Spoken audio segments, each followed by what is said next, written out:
今仔透早，偏乌有渔民发现一只中国的畅水艦出现伫咧台海中线西边，挖金门甲厦门的水道，而且伊的边仔阁有军舰咧甲盖好。国防部长顾立雄表示，咱的国军拢有掌握情势。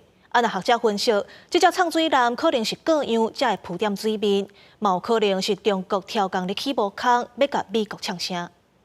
这潜水艇要当翕个景啦。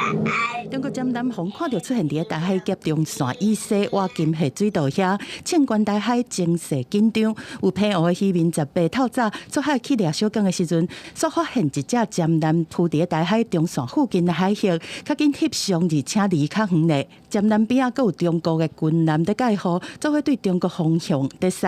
看到应该是还好诶，潜水艇是较少。因的进出船是较多。我们有用相关的请见证的手段，已经有所掌握。不过详细的见证的手段，我想不宜在这里透露。顾立雄讲，国军有掌握中国舰舰的动态，是对一只舰舰是无方便对外来说明，但是外界研判讲应该是09-4型的核舰舰，会当载12粒巨龙2潜射弹道飞弹，威胁区域的和平稳定。面对中国大陆的步步进逼啊，好像看不到什么像样的反制措施啊。核子动力潜舰在台湾海峡被看见。本身这个位置就代表这艘潜舰是不是出了什么差错？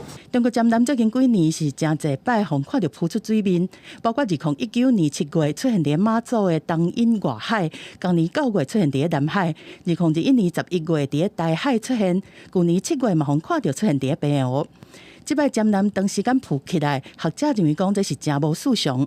可能就是水底下的地形改变。迫使它采取浮航，以避开水下障碍物，也可能是要趁机向美国呛声，也就展现它的核武肌肉。